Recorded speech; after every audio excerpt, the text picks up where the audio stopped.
साथियों, मैं बताना चाहूंगा कि हमने अपने संकल्प पत्र में कहा था कि हम अपने किसान की 24 फसलें एमएसपी पर खरीदें। हिंद की चादर श्री गुरु तेग बहादुर जी, जिनके 350वें शहीदी वर्ष पर हरियाणा सरकार 1 से 25 नवंबर तक श्रद्धांजलि स्वरूप राज्य भर में विभिन्न कार्यक्रम आयोजित कर रही है। इसी आयोजन श्रृंखला में हरियाणा सरकार उनकी स्मृति में 4 पवित्र यात्राओं का आयोजन कर रही है, जिसमें पहली यात्रा 8 नवंबर को रोड़ी सिरसा से, 11 नवंबर को गुरुद्वारा गुरु नानक देव जी गोरखनाथ पिंजौर से, 14 नवंबर को फरीदाबाद से और 18 नवंबर को सढौरा यमुनानगर से यात्राएं आरंभ होकर 24 नवंबर को कुरुक्षेत्र पहुंचेगी और 25 नवंबर को होगा इस राज्य स्तरीय पावन आयोजन का समापन समारोह। आइए शहादत की इस विरासत को हरियाणा सरकार के साथ मिलकर धर्म और मानवता की रक्षा हेतु दिए गए इस अमूल्य बलिदान को नमन करें। आज देश का पहला हरियाणा ऐसा राज्य है जो अपने किसान की 24 फसलें एमएसपी पर खरीदने का काम कर रहा है। साथियों, हमने किसानों को सीधा लाभ पहुंचाने के लिए ई खरीद पोर्टल वो भी शुरू किया है और आप देखते हैं पिछले लगभग 11 वर्षों के अंदर हमारे 11 सीजन में 12 लाख किसानों के खाते में उन्होंने अपनी फसल को जो ही मंडी के अंदर बेचा है उसके 48 घंटे में उसके खाते में सीधा पैसा पहुंचाने का काम ये हमारी सरकार ने किया है। और इसके तहत 1,63,000 करोड़ रुपया हमने डायरेक्ट किसान के खाते में पहुंचाने का काम ये हमारी सरकार ने किया है। आदरणीय किसान साथियों, हमने किसानों को फसल बेचने के लिए ई खरीद एप्लीकेशन द्वारा घर बैठे ही ई गेट पास बनवाने की ये सुविधा भी हमारी सरकार ने दी है, ताकि उनकी फसल खरीद का भुगतान वो 48 घंटे के अंदर सुनिश्चित हो सके, इसके लिए उनको कोई दिक्कत समस्या ना रहे। आदरणीय किसान साथियों, हमने ये भी निर्णय किया है कि हरियाणा प्रदेश के अंदर जो हमारे पट्टेदार किसान थे, लंबे समय से जो काश्त कर रहे थे, मालिकाना हक नहीं था, हमने ये निर्णय किया है कि किसानों को हम उनके मालिकाना हक देने का काम ये हमारी सरकार कर रही है। साथियों, इसी प्रकार श्यामलात भूमि के ऊपर गांव में अगर किसी व्यक्ति ने अपना मकान वो 20 वर्षों से ज्यादा वो वहां पर बैठा है, उसको भी हमने मालिकाना हक देने का निर्णय ये हमारी सरकार ने किया है। आदरणीय किसान साथियों, हम बागवानी फसलों में परंपरागत फसलों के विकल्प के रूप में भी फल और सब्जियों की खेती को प्रोत्साहन देने का काम निरंतर हमारी सरकार कर रही है। नए युग की जरूरतों के अनुसार शिक्षा व अनुसंधान केंद्र उचानी और जिला करनाल में महाराणा प्रताप बागवानी विश्वविद्यालय की आधारशिला देश के यशस्वी प्रधानमंत्री आदरणीय नरेंद्र मोदी जी द्वारा वो रखी गई है और इस विश्वविद्यालय का क्षेत्रीय अनुसंधान केंद्र वो चांदसौली जिला अंबाला में वो खोला गया है। साथियों, अभी आपने जो डॉक्यूमेंट्री फिल्म के माध्यम से भी आपने इसके अंदर देखा है, हमने पराली प्रोत्साहन योजना के तहत मिलने वाली प्रोत्साहन राशि उसको भी बढ़ाने का काम ये हमारी सरकार ने किया है, ताकि हमारा किसान पराली न जलाए। उसको हमने जो पराली के इंस्ट्रूमेंट है, जो बेलर चाहे रिपर है, उसके ऊपर सब्सिडी दे करके किसान तक पहुंचाने का काम ये हमारी सरकार कर रही है। और उसके साथ हमने जो पराली ना जलाने पर 1,000 रुपए की प्रोत्साहन राशि किसान को देते थे, अब हमने बढ़ा करके उसको 1,200 रुपए करने का निर्णय प्रति एकड़ किया है।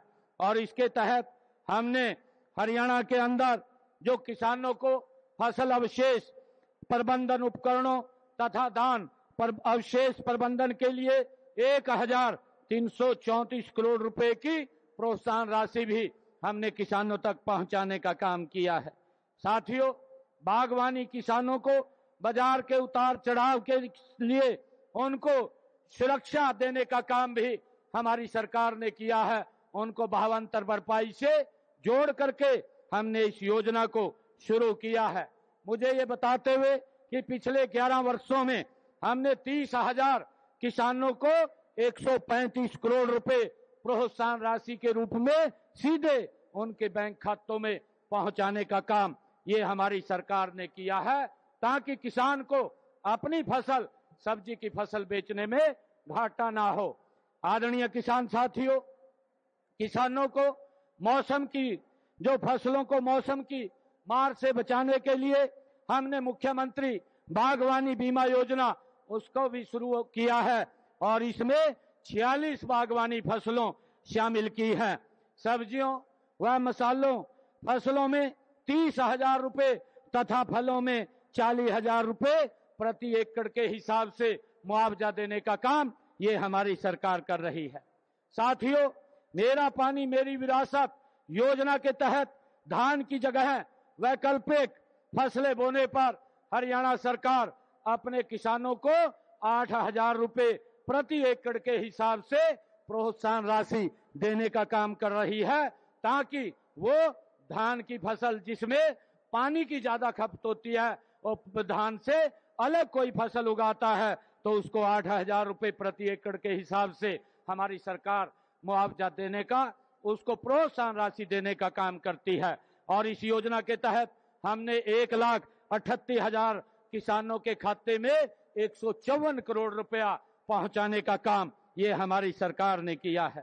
साथियों, मुझे खुशी है कि इन योजनाओं का अवसर केवल खेतों तक ही सीमित नहीं है, ये किसानों के आत्मविश्वास, शिक्षा, स्वास्थ्य और सामाजिक प्रतिष्ठा से भी ये अभूतपूर्व परिवर्तन लेकर के आई है। साथियों, डिजिटल डाटा के माध्यम से किसानों को योजनाओं का लाभ सरल और तेजी से उनको मिल रहा है।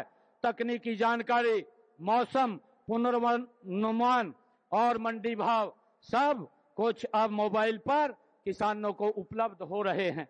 साथियों, युवा अब खेती को नवाचार और व्यवसाय के रूप में आज अपना रहे हैं और गौवंश आधारित खाद और जैविक उत्पादकों को बढ़ावा दे करके हम किसान को लाभ पहुंचाने का काम निरंतर हमारी सरकार कर रही है। साथ ही गौ संरक्षण भी हम करने में किसानों को लाभ पहुंचा रहे हैं। साथियों, आज हम देश के यशस्वी प्रधानमंत्री आदरणीय नरेंद्र मोदी जी के कुशल नेतृत्व में विकसित भारत, विकसित हरियाणा की ओर गति से आगे बढ़ रहे हैं। वर्ष 2047 में जब स्वतंत्रता की शताब्दी भारत मनाएगा, तब हमारा किसान आत्मनिर्भर होगा। ये आदरणीय प्रधानमंत्री जी का विजन है। जल और पर्यावरण के प्रति सजग होगा, डिजिटल और वैश्विक बाजार से जुड़ा वह उच्चतम गुणवत्ता और ब्रांडेड उत्पादक होगा। साथियों, मेरा किसान भाइयों से आज ये आग्रह भी है कि हम परंपरागत खेती से आगे बढ़ करके मूल्यवर्धित फसलों की ओर हम बढ़ें। हम फार्म प्रोसेसिंग यूनिट लगाएं, फार्म टू फोर्क अपनाएं, एग्री टूरिज्म और ब्रांडिंग को हम अपनाएं। आप केवल अन्नदाता नहीं हैं, आप भारत के आर्थिक विकास के आप निर्माता भी हैं। आदरणीय किसान भाइयों, मैं माननीय प्रधानमंत्री नरेंद्र मोदी जी के कुशल नेतृत्व में आप सब नीति के विषय नहीं हैं, बल्कि राष्ट्रीय नीति के आप केंद्र बन चुके हैं। मुझे ये खुशी है। मैं आपको विश्वास दिलाता हूं कि हर योजना को घर घर तक पहुंचाएंगे, हर किसान को सशक्त बनाएंगे और समृद्ध बनाने का काम निरंतर हमारी सरकार कर रही है। मैं अपनी वाणी को विराम देते हुए चंद दो शब्द लाइनें में कहना चाहूंगा कि किसान की समृद्धि में ही भारत की शान है। किसान की समृद्धि में ही भारत की शान है। अन्नदाता ही इस मिट्टी की असली पहचान है। आप सबका मैं बहुत बहुत धन्यवाद करता हूं और आप सबको ये 21वीं केस अभी प्रधानमंत्री जी, मैं सभी से आग्रह करूंगा, अभी आदरणीय प्रधानमंत्री जी जुड़ने वाले हैं, अभी प्रधानमंत्री जी का उद्बोधन होगा। मेरा आग्रह है आप सब आराम से प्रधानमंत्री जी के उद्बोधन को सुने और प्रधानमंत्री जी ये 21वीं केस अभी डालने वाले हैं। आप सबको बहुत बहुत बधाई, शुभकामनाएं। जय हिंद, जय भारत, जय किसान, जय हरियाणा।